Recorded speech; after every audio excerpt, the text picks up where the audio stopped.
आई पंकज क्वात्रा। आज मैं आपको फिर से एक नई जानकारी देने जा रहा हूं और आज की जो इंफॉर्मेशन है वो शॉर्ट हैंड के स्टूडेंट्स के लिए है। जो स्टूडेंट शॉर्ट हैंड सीख रहे हैं या जिनको शॉर्ट हैंड का एग्जाम देना है, स्किल एजुकेशन, पॉलिटेक्निक, NIOS या ग्रेजुएशन लेवल पर थ्योरी के रूल समझने हैं तो आज वाला वीडियो आपको बहुत काम आएगा। थ्योरी में किस तरह के क्वेश्चन आते हैं, तो आज का जो मेन टॉपिक है वो है प्रीफिक्स। शॉर्टहैंड में एक यूनिट है प्रीफिक्स। आज मैं आपको बताऊंगा what is the meaning of prefix. Prefix होता क्या है? किसी वर्ड से पहले, प्री मैंने पहले, फिक्स हो जाना, वो प्रीफिक्स होता है। और क्वेश्चन किस तरह से आएगा, सबसे बड़ी बात है एग्जाम में किस तरह के क्वेश्चन आएंगे, रूल्स क्या है, रूल पता लगेंगे, क्वेश्चन आप इजीली कर लेंगे। तो रूल भी बताए जाएंगे, क्वेश्चंस भी बताए जाएंगे, आंसर्स भी बताए जाएंगे, सारी चीज आ गई। तो प्रीफिक्स से रिलेटेड सारी इंफॉर्मेशन आज वाले वीडियो में है और आपने आज वाला वीडियो ध्यान से एंड तक देख लिया, फिर आपको प्रीफिक्स से रिलेटेड कोई दूसरी इंफॉर्मेशन लेने की जरूरत नहीं है। और करना क्या है, आपने वीडियो बड़े ध्यान से देखना है और वीडियो में आए क्वेश्चंस, आंसर्स अपनी नोटबुक में नोट करने हैं। अब आप कहोगे नोटबुक में नोट करेंगे, बहुत टाइम लगेगा, हम खाली वीडियो देख के समझ लेते हैं, ठीक है, इतना ही काफी है। अगर आप वीडियो देख के रूल समझ लेते हैं, अटेंटिव होकर समझ लेते हैं, देख लेते हैं, तो वो भी चलेगा। लेकिन अब मैंने आपसे कहा था कि इसको नोट करना है। नोट करना क्यों जरूरी होता है?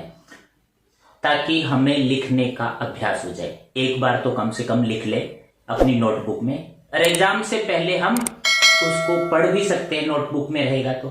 अब आप कहेंगे लिखेंगे बहुत टाइम लगेगा, एग्जाम से पहले हम फिर आपके वाला वीडियो फिर से देख लेंगे, मतलब लिखने की जरूरत नहीं। लेकिन लिखने की एक आदत होनी चाहिए, थोड़ी सी मेहनत करनी पड़ेगी। आप क्वेश्चंस, लॉन्ग क्वेश्चन भी हैं, आंसर्स भी हैं, शॉर्ट क्वेश्चन भी है। एग्जाम में किस तरह के क्वेश्चन आते हैं, सबसे बड़ी बात यह है हमने टॉपिक यूनिट समझ लिया, प्रीफिक्स क्या होते हैं आपको पता है, लेकिन प्रश्न कैसे आएंगे? अक्सर स्टूडेंट्स ये पूछते हैं सर जी क्वेश्चन किस टाइप का होगा, टफ होंगे, इजी होंगे? तो सारा वीडियो देख लोगे, क्वेश्चन नोट कर लोगे, सब चीजें इजी होती चली जाएंगी। तो थोड़ा सा वर्क करना पड़ेगा। और CBSE ने पेपर इस बार बहुत ही आसान कर दिया है। आपको फिल इन द ब्लैंक्स के क्वेश्चन आएंगे, 1 मार्क वाले क्वेश्चन आएंगे, स्टेटमेंट होगी, ट्रू फॉल्स वाले क्वेश्चन होंगे। तो हाफ जो क्वेश्चन है, टोटल जो जितने मार्क्स का पेपर आएगा, हाफ वाले क्वेश्चन वो ऑब्जेक्टिव टाइप यानी 1 मार्क्स वाले होंगे, इजीली आप सॉल्व कर सकते हैं। तो आपको वीडियो एंड तक देखना है, सारे क्वेश्चंस नोट करने हैं, आपको पता लग जाएगा कि प्रीफिक्स होते कौन कौन से हैं, उनके रूल्स क्या हैं, कहां प्रीफिक्स यूज करना है और कहां नहीं यूज करना है, ये भी आज वाले वीडियो में पता लग जाएगा। तो सारी इंफॉर्मेशन आज वीडियो में आपको प्रीफिक्स से रिलेटेड इंफॉर्मेशन मिल जाएगी। तो शुरू करते हैं मेन टॉपिक, प्रीफिक्सेस। आज की इस ऑनलाइन क्लास में हम प्रीफिक्सेस के बारे में समझेंगे। प्रीफिक्सेस क्या होते हैं? शॉर्ट हैंड में एक चैप्टर आता है, यूनिट है प्रीफिक्स। जो स्टूडेंट्स CBSE का एग्जाम दे रहे हैं, यूनिट नंबर 2 में प्रीफिक्सेस हैं। और prefixes, the first question is on your screen and that what do you understand by prefix in short hand. Short hand में प्रीफिक्स से आपका क्या तात्पर्य है? अगर ये प्रश्न आता है तो आपने क्या आंसर देना है? सबसे पहले आपने हेडिंग लिखना है, prefix. Prefix means to fix a part of the word before the other part. एक वर्ड से पहले जो पार्ट जुड़ जाता है, प्री मतलब पहले, फिक्स हो जाता है, जुड़ जाता है, उसको हम प्रीफिक्स कहते हैं, जो दूसरे पार्ट से पहले शुरू में आ जाता है। अब कौन कौन से प्रीफिक्स होते हैं ये हम आगे देखेंगे। The next question is how many types of prefixes in Pitman's short hand. Pitman shorthand में कितने प्रकार के प्रीफिक्स होते हैं, एक एक कर हम सारे प्रीफिक्स समझते हैं। नंबर 1, इनिशियल कॉन और कम। COM कम भी हो सकता है, COMM और CON कॉन और CONN कॉन। क्या रूल है इसका? इनिशियल कम और कॉन और CONN con is represented by a light dot. अगर शुरू में इनिशियल मतलब शुरू में कॉन कम आ जाता है तो इसके लिए हमें लाइट डॉट लगाना है। कहाँ? At the beginning of the following stroke. जो स्ट्रोक है उससे शुरू में, बिगिनिंग में। The outline will be written according to the first sounded vowel. सबसे बड़ी बात यह है कि जो भी आउटलाइन आप लिख रहे हैं, जो पहला वावल है उसकी साउंड के अकॉर्डिंग लिखना है और उससे पहले डॉट लगाना है। वो कन और कम की साउंड देगा। कैसे? जैसे हम एग्जाम्पल से समझते हैं। कंटेन, तो यहाँ कन का डॉट लगा दिया। कनफाइन, कन का डॉट फाइन से पहले लगा दिया। कॉन्टिन्यू, कंटिन्यू से पहले कन का डॉट लगा दिया। कांग्रेस, यहाँ भी कन है। कन्फ्यूज, कन है। कॉमेटी में कम है। कंप्लाई में भी कम है। कॉमन में भी कम है। तो ये हो गया कॉन और कम। अगर किसी वर्ड के इनिशियल में शुरू में आ जाते हैं तो हमें डॉट लगाना है। और अब देखते हैं इस रूल का एक्सेप्शनल केस भी हैं। कुछ वर्ड्स में हम डॉट नहीं लगा पाते, क्यों? But in certain words it is convenient to write the prefix in full. कुछ शब्द ऐसे हैं जहां पूरा लिखना ही उचित है, तो वहां पर हम कन का डॉट नहीं लगाएंगे। जैसे कॉमर्स लिखा है, कमीशन लिखा है, कॉन्कर लिखा है। तो अगर आपसे एग्जाम में ये प्रश्न आता है कि कॉन्कर लिख कर दिखाएं, तो वहां कन का डॉट नहीं लगाना है, इसलिए ये क्लियर कर दिया गया है। अब नेक्स्ट रूल है मीडियल कन और कम और CUM कम और COG कॉग। अगर ये मिडिल में आ जाते हैं, प्रीफिक्स का मतलब होता है शुरू में आते हैं, लेकिन ये जो चार हैं ये मिडिल में भी यूज हो जाते हैं। रूल थोड़ा सा चेंज है। मिडियल कन कम और COM कम और CUM कम और COG कॉग is represented by writing the previous, ध्यान देना, previous and the following forms disjoint. जो मिडिल में आते हैं, मिडिल से कॉन कम कॉग जो मिडिल में आते हैं, इससे पहले वाला और बाद वाला जो पार्ट है वर्ड का, उनको डिसजॉइन करेंगे। डिसजॉइन करने से क्या होगा कि अंडरस्टूड है कि बीच में कॉन कम कॉग होगा। जैसे हम देखते हैं डिसकनेक्ट, बीच में कन है तो हमने डिस और एक्ट को अलग कर दिया, मीन्स डिस एक्ट तो कोई वर्ड नहीं होता, डिसकनेक्ट ही है। इसी तरह देखते हैं रिकंसीडर, बीच में कन है तो हमने री और सीडर डिसजॉइन कर दिया। अब यहाँ डॉट नहीं लगाना है।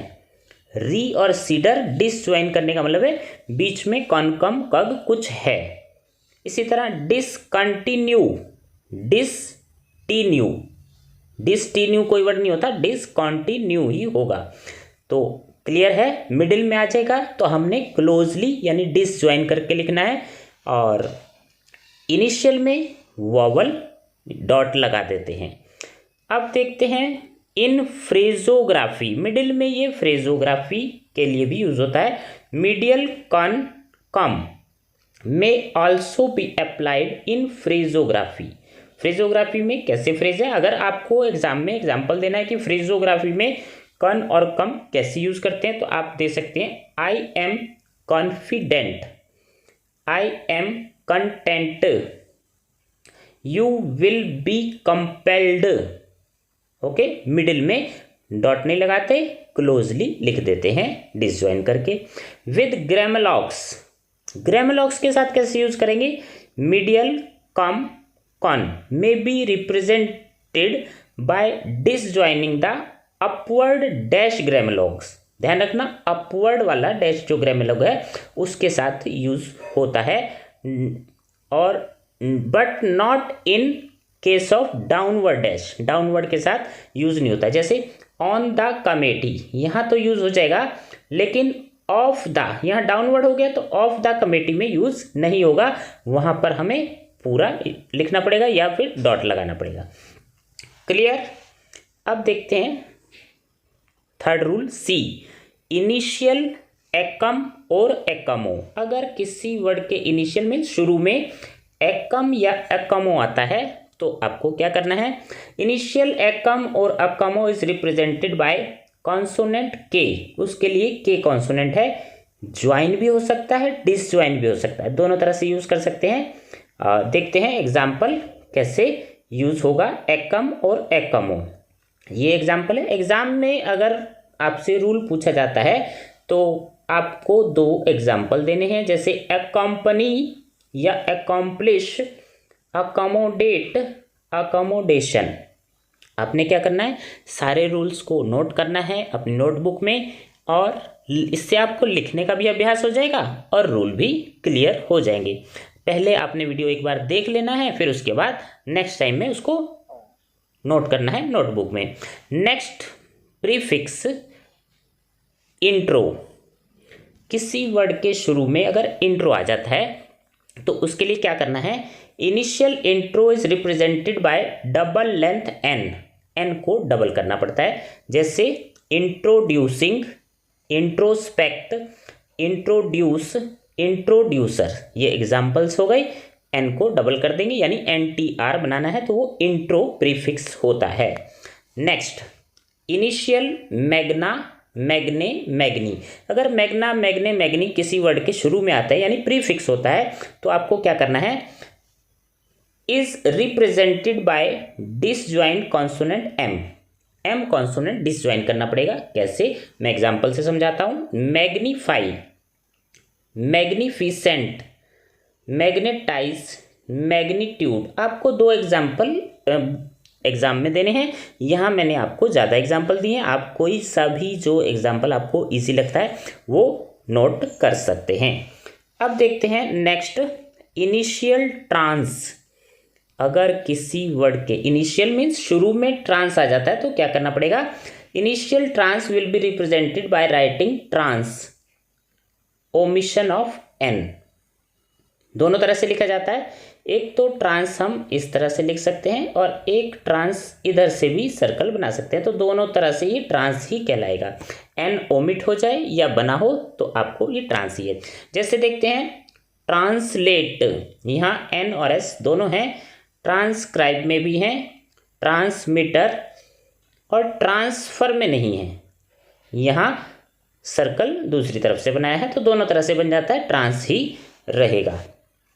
अब इसका एक्सेप्शन भी है, यानी एक्सेप्शन मीन्स अपवाद, exception. But sometime the full outline is more convenient in words. कभी कभी पूरी आउटलाइन बनानी पड़ती है, TRNS, ट्रांस ना बना के। जैसे आप देख रहे हैं ट्रांजिट, मैं एक बार यहाँ बना देता हूँ ट्रांजिट, इस तरह से भी पूरा भी बनाना पड़ता है। ट्रांजैक्शन, ट्रांजैक्शन इस तरह से। अब next, prefix self. Self prefix के लिए क्या करना होगा, कुछ वर्ड्स ऐसे आते हैं जिनके शुरू में सेल्फ आ जाता है। Prefix self is represented by a disjoint circle. इसके लिए सर्कल, एस वाला जो सर्कल है उसको डिसज्वाइन करना पड़ेगा। Written close to the following stroke, stroke के साथ, in the second vowel place.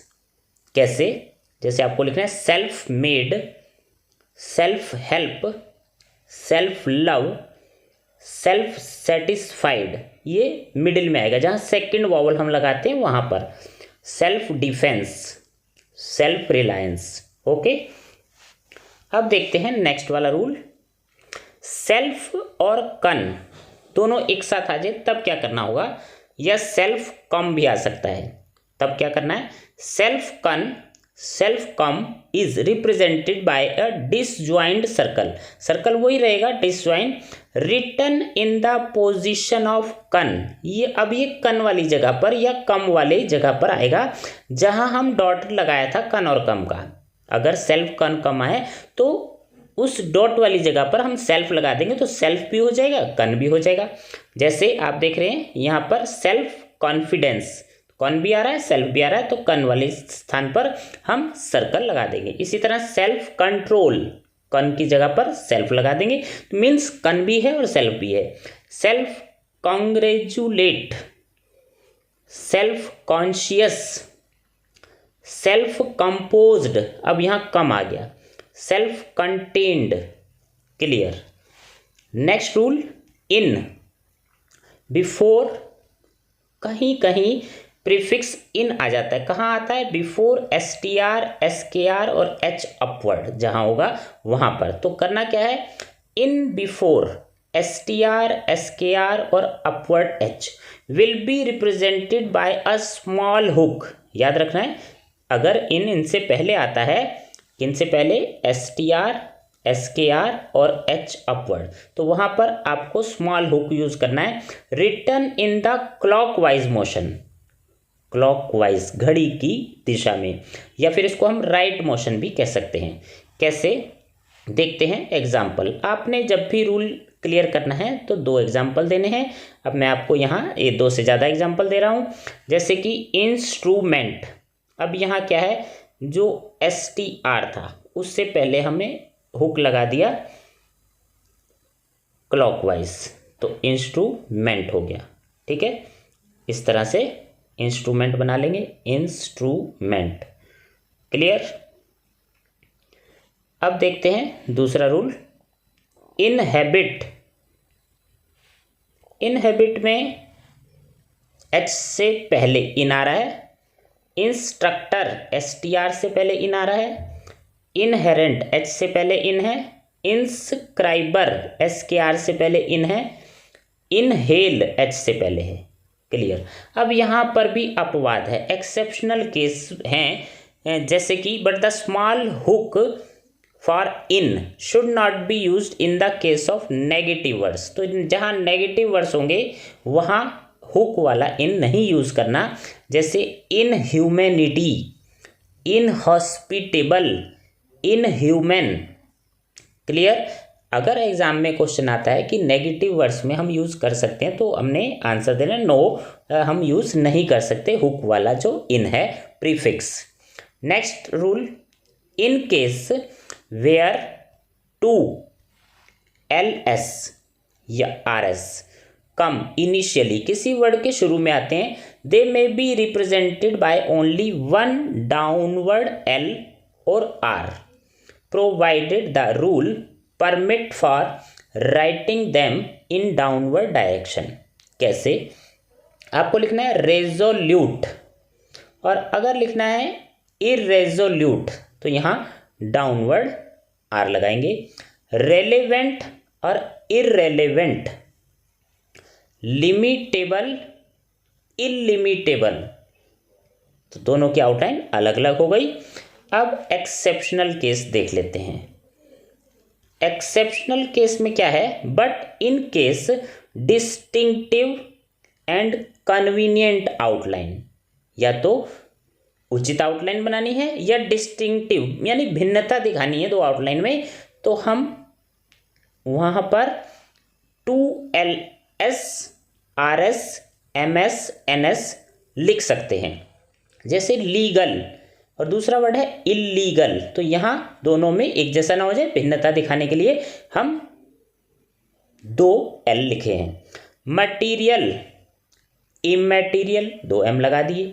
Necessary unnecessary, repairable irreparable, तो दोनों आउटलाइन क्लियर हो गई।